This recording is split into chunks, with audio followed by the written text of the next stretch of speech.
God, Reverend Mo, together with our dear mom, Dr. Becky. We really appreciate. Thank you for this opportunity. Na kwa kila mmoja wetu ambaye amekuja, najua Mungu ataenda kutuhudumia.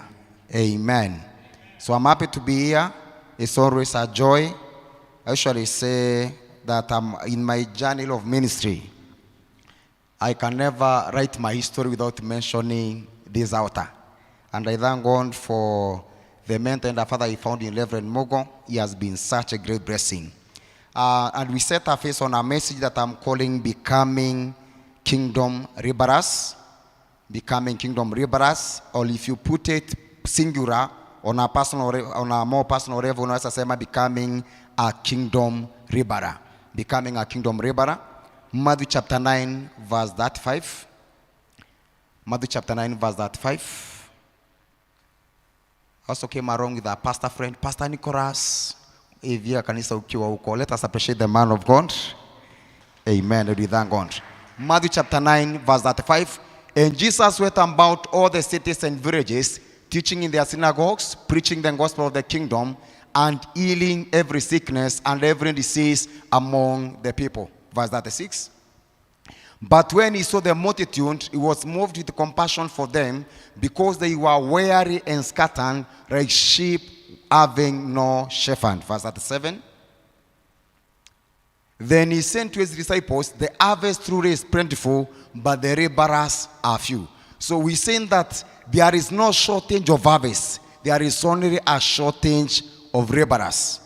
Na tukasema ya kwamba Mungu atafuti tu washirika wakuja kanisani. Mungu anatafuta washirika ambao watafanyika watenda kazi. Laborers ni watenda kazi. Ya kwamba Mungu atafuti tu washirika. Mungu anatafuta washirika ambao ni watenda kazi. Yesu amehubiri kwa mji, amehubiri kwa vijiji, amehubiri kwa vitongoji, amehubiri kwa njia kuu, amehubiri kila mahali, lakini anasema there is still much work to be done. Hata baada ya kuhubiri hivyo vyote, yeye ni Yesu mwana wa Mungu. Anaambia wanafunzi wakati alipotazama umati, akawaambia wanakaa ni kama kondoo ambao wako helpless, harassed, ambao hawana mchungaji. Akawaambia ya kwamba mavuno ni mengi, lakini wafanyakazi ni wachache. Akawaambia tuombeni Bwana wa mavuno atumane katika mavuno yake. So we see that prayer is one of the most effective evangelism tool. Prayer is one of the most effective evangelism tool. Na tukasema kanisa inapaswa kuwa vitu tatu. Even as I build on what I'm preaching today. Number one, as a church, zile vitu tatu zinapaswa kuwa kwa kanisa. As a church, we have a duty to preach the gospel everywhere and to everyone. As a church, kama kanisa, tunalo jukumu kuhubiri injili kwa kila mmoja na kila mahali. We have a duty to preach the gospel everywhere and to everyone. Yes, we are rebuilding in cities and in villages and synagogues. Number two, the church should be a teaching and preaching center. The church should be a teaching and preaching center. Biblia inasema ya kwamba Yesu alienda kwa sinagogi akihubiri na akifunza. Tukasema ya kwamba the church should be the center ambao tunafollow the two greatest commission. Matthew's commission, which is a teaching commission, and the Mark's commission, which is a preaching commission. So kanisa inapaswa kuwa ni both a teaching and preaching center. Matthew's commission, Matthew 28 verse 19 to 20 was a teaching commission. Matthew 28 verse 19 to 20 was a teaching commission. Mark's commission, according to Mark chapter 16 verse 16, was a chapter 15 kwenda chini. Mark chapter 16 verse 15 kwenda chini was a preaching commission. So Matthew's commission was a teaching commission, Matthew 28 verse 19 to 20, and Mark's commission was a preaching commission. That is according to Mark chapter 16 15 kwenda chini. Number three, the church should be a hearing center. Kanisa inapaswa kuwa ni mahali pa uponyaji. Kanisa inapaswa kuwa ni mahali pa uponyaji. So the church should be, now tumesema we have a duty as a church to preach everywhere and to everyone. Number two, tukasema the church should be both a teaching and preaching center. Na number three, tukasema ya kwamba kanisa inapaswa kuwa ni mahali pa uponyaji. Every area, socially, psychologically, mentally, kuna pasokuwa ni mahali ambapo tunapata uponyaji. Now, I want to be on today on labors that God values. Katikati Mungu anatuambia ya kwamba anatafuta wafanyikazi. Ni kazi gani hizi ambazo Mungu anadhamini? Number one, hiyo nilikuwa nasema ni introduction ya what we covered last Wednesday, but one, labors that God values, Hebrews chapter 6. Waebrania sura ya 6 kifungu cha 12, Hebrews chapter 6 verse 12. Kazi ambayo Bwana anaidhamini, Hebrews chapter 6 verse 12, it is the labor of love. Kazi ya upendo. Now, we do not want you to be lazy. We can go verse 10. Twende verse 10. Verse 10, tasoma 10, 11, 12. Verse 10. Very powerful. So Mungu anadhamini kazi ya upendo. Wow. King James version. King James. So Mungu anadhamini, wow. For God is not unrighteous to forget your work and the labor of love. Na Mungu si dhalimu. Mungu si mkora kusahau kazi yako ya upendo. Vile ulivyo wasaindi, which you have shown to us his name, ambayo umeonyesha kwa jina lake, vile umetumikia wateule na unazidi kuwatumikia. So Mungu anasema ya kwamba Mungu si dhalimu, atasahau kazi yetu ya upendo. I want to bring to our attention ya kwamba Mungu asahau kazi ya upendo. We have many examples in the Bible. Now, you can never bury the acts of kindness. Hauwezi kuzika matendo ya huruma. You can never bury the acts of kindness. Mungu anasema sitasahau. You know, the little things we do to our brothers, to our sister, to our brethren, to our neighbors, to the members in the church, to people outside there. Mungu anasema yeye si dhalimu. He is not unrighteous to forget. People can forget, but God is not unrighteous. He cannot forget. You remember 2 Samuel chapter 9, verse 1. Utaenda usome Mephibosheth. He was remembered because of what? The labor of love. Jonathan aliambia David, I will guard you against my father. Then many years later, David anakumbuka the labor of love ambaye alionyeshwa na nani? Na Jonathan. Anaulizwa, kuna yeyote katika nyumba ya Sauli ambaye amebaki? Anaambiwa there is one, but he is crippled on both feet. Alikuwa anaitwa Mephibosheth. A preacher analyze the disadvantages ambazo Mephibosheth alikuwa nazo. Number 1, hakuwa na baba na mama. Number 2, hakuwa na relatives. Number 3, hakuwa na miguu. Number 4, hakuwa na kwao. Alikuwa amewekwa wapi? Alikuwa amewekwa na mtu. Place inaitwa Rondeba. Ya 5, jina Mephibosheth inamaanishaga an idol meant for destruction. So everything was against him. He also had a housed enemy. Alikuwa anaitwa Ziba. Anasema jamaa amebaki lakini ana miguu. And also the enemy. Lakini katikati hayo, the acts of kindness, the labor of love, ambaye ni ya baba yake aliyekuwa anaitwa Jonathan, ikamfanya siku moja akakumbukwa. So God values the labor of love. Acts chapter 9 verse 36. We get another example. Dorcas or Tabitha. Huyu mama alikuwa ana labor. It is called the labor of love. I'm sure ministry yake ikuwa puberty ministry. Back somewhere in the church. Serving the needy, serving people in the church somewhere. The ministry of helps. Acts chapter 9 verse 36 mpaka 42. Utaenda ujisomea on your at your own time. Mungu asawingi kazi ya upendo. Azawingi kazi ya upendo. You can project to us 1 Thessalonians chapter 1 verse 3. 1 Thessalonians chapter 1 verse 3. So kazi ya upendo. Kazi ya upendo.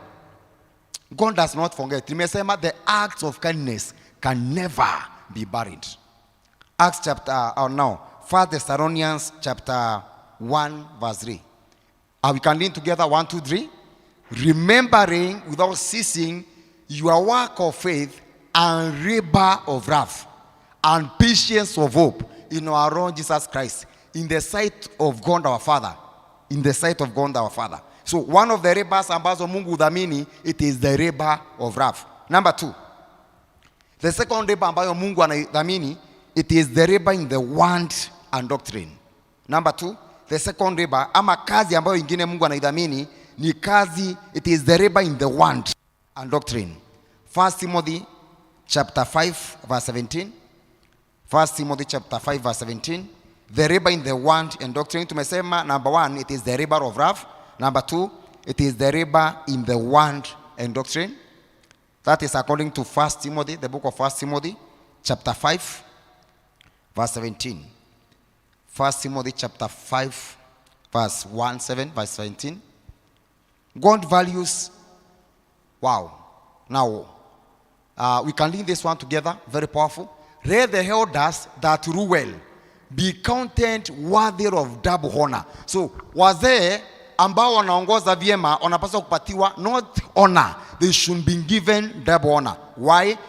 Especially they who labor in word and doctrine. Those who labor in the word and let me tell you, I'm sure, sijui how many years the man of God Reverend Mogo amekuwa kwa ministry.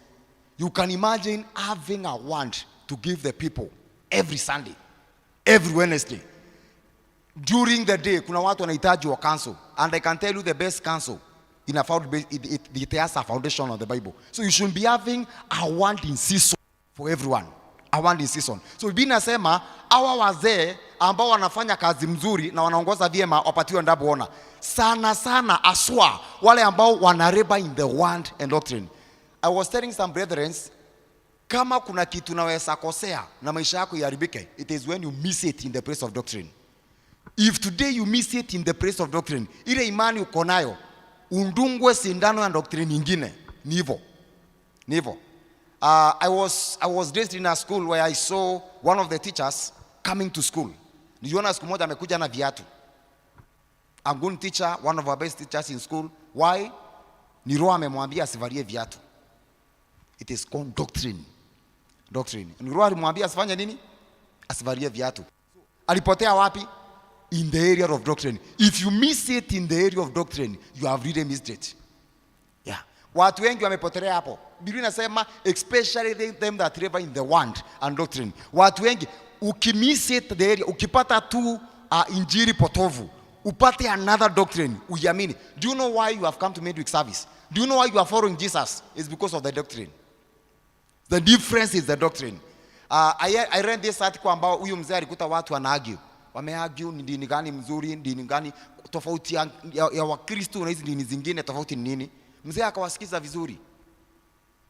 Kusikiza akamwambia the answer is simple. Akamuuliza ni nini? Akawaambia the grace of God. Hiyo ndio tofauti. So that is the basis. Akawaambia hizo vitu zote mnasema ni hii kitu ambayo tunajuaga kuna neema ya Mungu.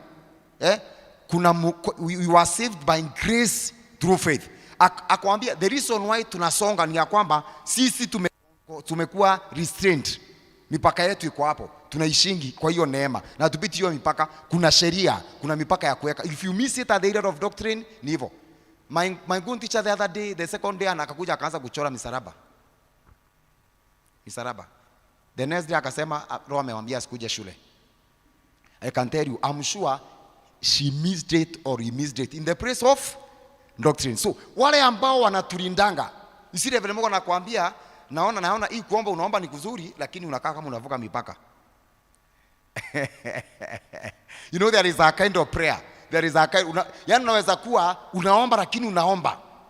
Anaona hii kuomba ni kweli kuna kuomba lakini hii kuomba imepita nini? Imepita mipaka. Like you on Sunday, where are you my sister? Mimi niko juu ya mlima. The second Sunday, mimi niko juu ya mlima, pastor bado niko huko. The third day, the first month, the second month. Si unaona kuna kitu imeanza so anakuambia ya kwamba them that labor in the word of doctrine anakuambia hivi unafanya ni vizuri lakini kuna mipaka, kuna balance. Kuna mipaka.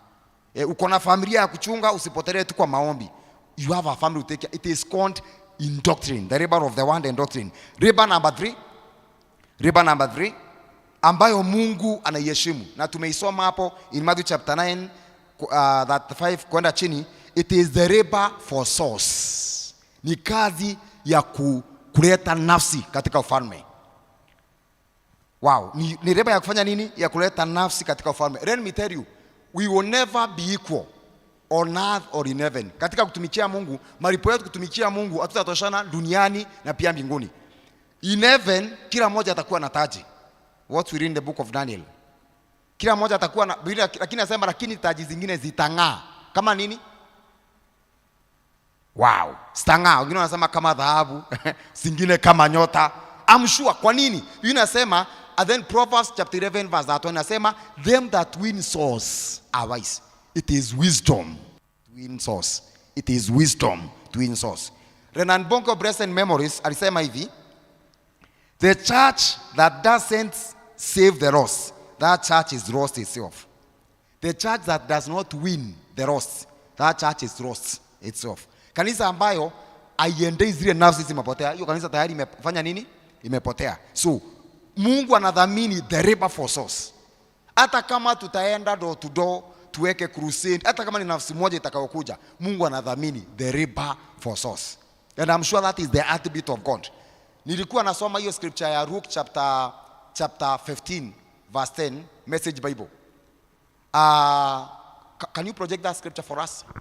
Luke chapter 15 verse 10, Message Bible. Wow. Nilisoma ikanichallenge sana, especially kwa, you see the way people, King James, likewise I say unto you, there is joy in the presence of the angels of God over one sinner that repented. Story ya Pentecost itokaga hapa. Story ya Pentecost, Yesu alikuwa anataka kuonyesha vile malaika wanafurahia mmoja akiokoka, vyenye baba alifurahia wakati mtoto alikuja. Can you project it in Message Bible? Message Bible inasema the angels threw a party. Verse 11 nilikuwa nataka kwa Message Bible verse 10. Verse 10 message, the angels threw a party when one soul is saved. Nilisoma kwa Message Bible today in the morning and it is inaongea vizuri sana. The angels threw a party. Threw a party. Tutaipata kwa Message Bible. Thank you. We can move on. Number 4.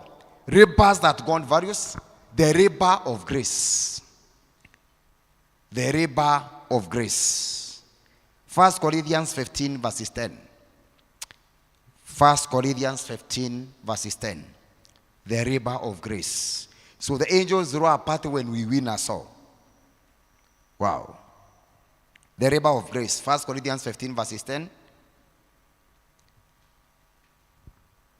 And then number 5, tukiwa tunaprojectiwa 1 Corinthians 15 verses 10. You can know this one. This is very powerful. Hii itajibu hiyo swali tumesema number 3. Kuna mtu ananiuliza, pastor, na mimi kama si mhubiri, how will I be a labor of souls? A labor for souls. Verse 15 verse 10. But by the grace of God, I am what I am. Grace is the maker of men. Amen. Paul anawaambia, I am who I am by the grace of God. So grace is the maker of men. And this grace which was bestowed upon me was not in vain, but I labored more abundantly than they all. Kuna watu wanaulizaga tofauti ya Paul na wanafunzi wengine ni gani? Si ya kwamba litokelezewa na Yesu. Hii ndio tofauti ya Paul. Yeye aliandika almost half of the New Testament. Siri yake ilikuwa ni hii. Alisema neema niliyopatiwa, I did not take it in vain. Sikuchukulia hiyo neema ina maana, sikuichukulia kwa urahisi, lakini zaidi ya wengine ambao pia walikuwa nakaa na Yesu, the 12 disciples walikuwa nakaa na Yesu. Anasema mimi, anasema hivi, I labored more abundantly than they all. Yet not me, but the grace of God which was with me. Let me tell you, some of us kuna a portion of grace tumepatiwa. The reason hatujapata matunda ni ya kwamba hatujareba na hiyo grace ambayo tumepata. Hatujaitumia, hatujaifanyisha kazi. That is the right one. Hatujaifanyisha kazi. Paul anawaambia, the grace that was given to me, niliifanyisha kazi zaidi ya wengine wote. That is why he has written more books than all the other apostles. He planted more churches more than them. He did many things more than them. Huwa nasoma especially the letter of Philemon. Mimi nasomaga inanichallenge ya kwamba hata Paul akiwa prison, he is still winning souls. Anamuuliza, wewe unaitwa aje? Naitwa Onesimus. Ulikuja aje? Nilipiga mdosi wangu ngeta. Kaambia na mimi naitwa Paul, ni wama jamani nilikuwa nahubiri injili wakanirusha huko. But wewe unajua kuna Yesu. Unajua Yesu? Unaanza kuongea. Alafu akitoka anaandika barua anatumia mdosi wake. Anamwambia this young man alikuja huku akiwa mkora lakini anarudi akiwa mtu wa Mungu. Even in prison the man was still laboring for souls. Anamwambia mimi tofauti yangu na manjamaa wengine mnaita huko nje apostles is that I labored more abundantly than them all. If you labor more than them all, you shall get results more than them all. And the difference was that not, most of us tunasema kuna wengine wameitwa. Ni kweli Mungu kuna wengine amekirimia neema zaidi. Lakini I can tell you, Paul anawaambia si eti nilikirimiwa neema zaidi ya wengine, ni ya kwamba niliifanyisha kazi. Number 5. Hii ni kama number 3, nitakuwa na kupatia jibu. Tupatie Romans chapter 10 verse 13. It is the labor to spread the gospel. Kuna mtu ya kwamba yeye hatapata hii mic ya ubiri, lakini kuna njia ya becoming a laborer of spreading the gospel. First, the book of Romans chapter 10 verse 13. For whosoever shall call upon the name of the Lord shall be, atakaitia jina la Bwana ataokolewa. Verse 14. So kama kuna ataitia jina la Bwana atafanya nini? Ataokolewa. How shall they call to him whom they have not believed? And how shall they believe in him in whom they have not heard? And how shall they hear without a preacher? So wakitia jina la Bwana wataokoka. Lakini wataokoka aje kama hawataamini? Wataamini aje kama hawajasikia? Watasikia aje kama hawajahubiriwa? Watahubiriwa aje kama hakuna mhubiri? So even though haujaenda kuhubiri, kama you stand with the gospel, you sponsor the gospel, uko hapo ukisimama na injili, I can tell you there is always a portion for you. Anasema wakisikia wakiamini jina la Bwana ataokoka, lakini hawataokoka kama hawataamini. Hawataamini kama hawatahubiriwa. Hawatahubiriwa kama hakuja tumanwa. Kama hakuna mhubiri, na hakuna mhubiri kama hajatumwa. So hata kama hutaweza kuhubiri, tuma mtumishi wa Mungu. Hey, send him to preach. I'm sure if you stand with the gospel, like one of the ministers Reverend Mogo introduced to me to, I'm still preaching in some of the doors that he gave me, is his student ministry. I can tell you the fuel there is fertile. Na mimi sikujua mpaka kijana wangu akaenda secondary, ya kwamba zile siku uko nazo nyumbani na zile akonazo shule ndizo nyingi. So the people that are doing student ministry are doing a serious ministry, a ministry what they investing in. Lakini wataenda aje kuhubiri kama hatutawatuma? I can tell you can never be in student ministry. Hauwezi kuwa unafanya one on one hapa kama ya kwamba, because utahubiri vizuri umalize kuambie hatujasikia injili kama hiyo Reverend Mogo. In fact we need you every Sunday. Alafu unafika kwa gate wanakupatia bahasha imewekwa barua mingi na kandi ya mavuno ya next month. Alafu anakuambia barikiwa. Ujiwekee mafuta, ukunywe chai yako kwa njia na ufike vizuri. Na next Sunday ukuja asubuhi mapema. But it is a fertile ground for winning the souls. So hata kama utaweza kwenda, ambia mwenzako tumana. I was surprised by someone that was doing a training for us, and atuambia every day in his church wanahubiriaka 7 schools. Nilikaa hivi nikahesabu nikasema 5 times 7 nikasema 35 schools So shinde ilikuja hapa. Wakati tulimuuliza what is the budget for student ministry, akatuambia, tukasema kama ni hiyo there is a reason people don't do it. Alituambia budget, nikasikia hiyo kwangu inaweza weka conference 10. Akatambia yeye anasema ahubiri tamu yote miezi 2 student ministry aweka conference moja. Na ile pesa ametumia unaona ni the same.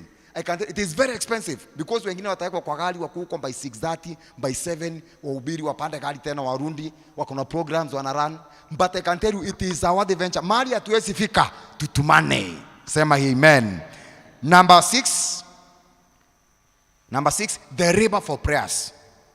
This one is nice. Hey, this one is nice. Colossians chapter 4 verse 12. Colossians chapter 4 verse 12. Crusade ministry. The reason why watu hayakangi crusade. Crusade is very expensive. Outreach ministry is very expensive. It's very expensive. But it is worthy. We read together. Epaphras, who is one of you. Huyu ni mshirika. Anawambia huyu mshirika ni wa Gospel Town. A servant of Christ. Anawasalimia.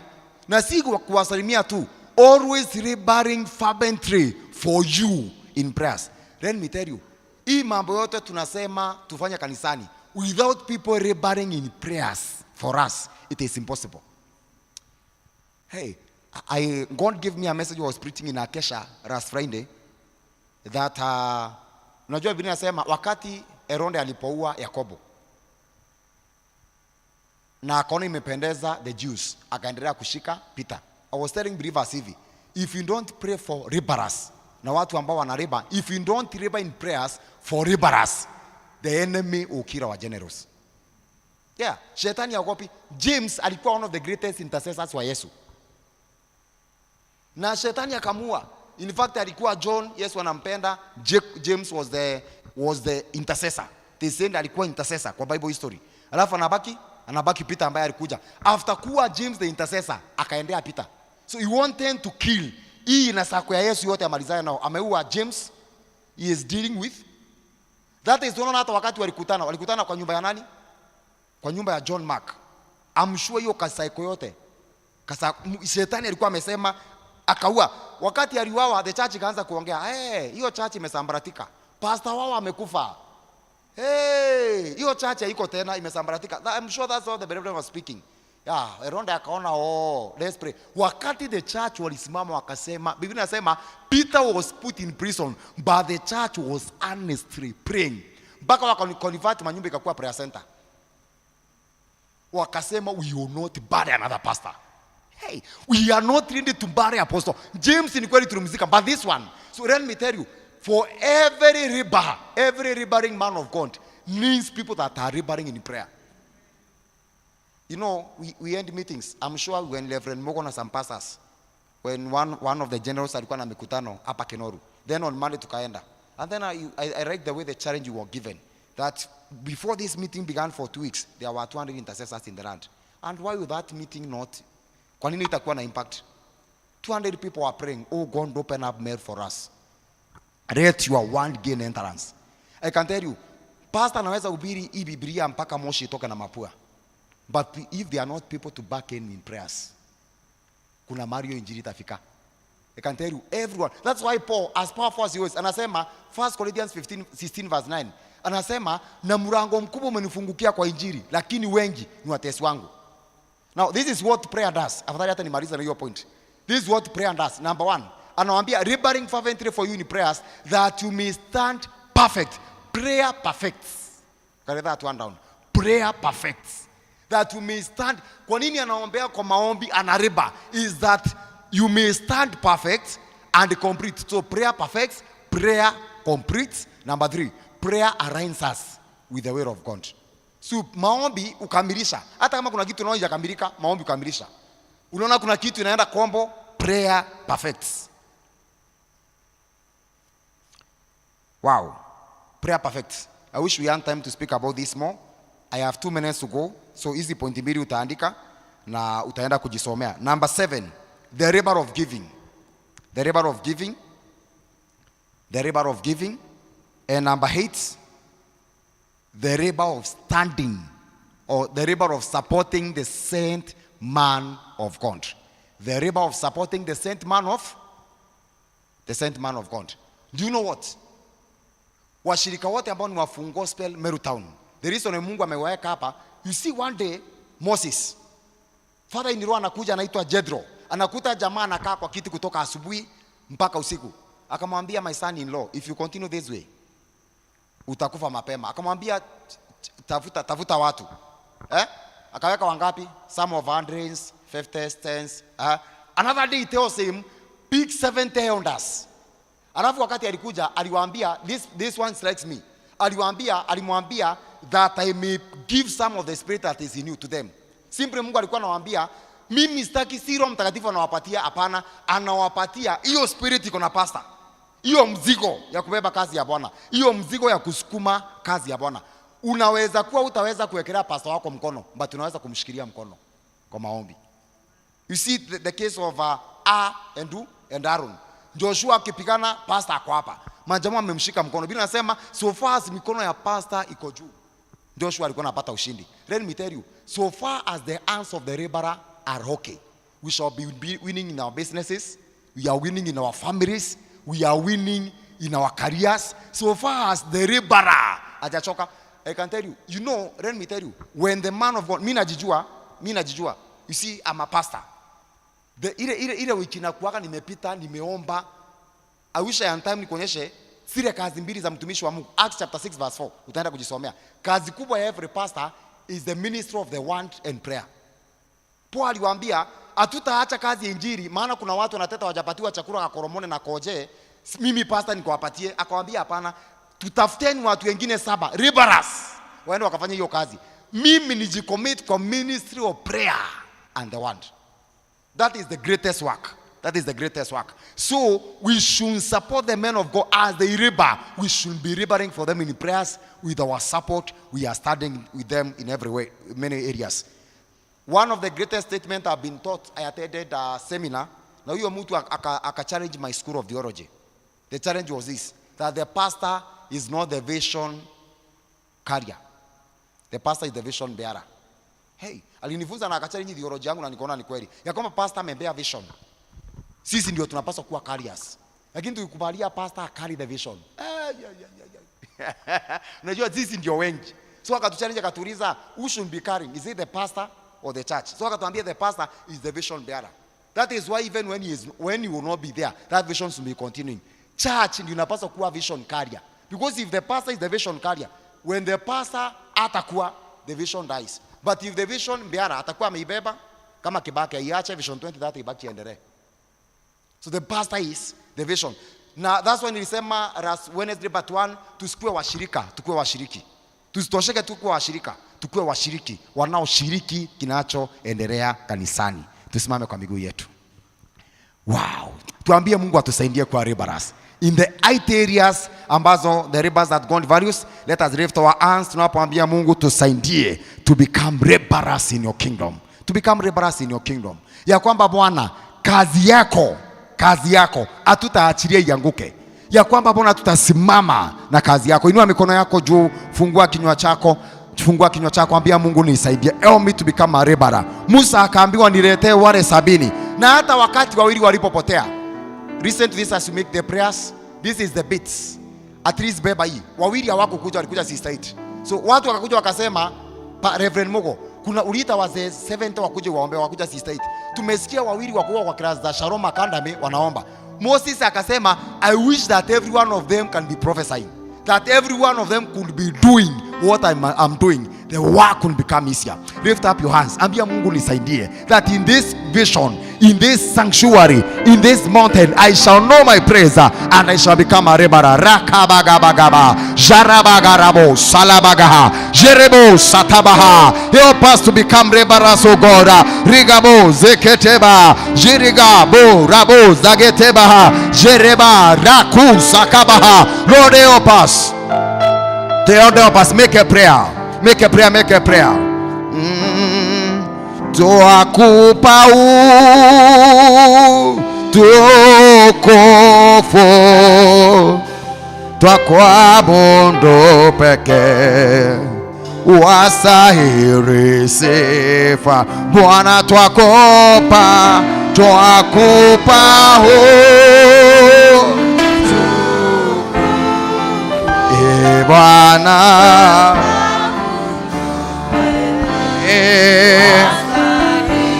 Bwana Bwana twakupa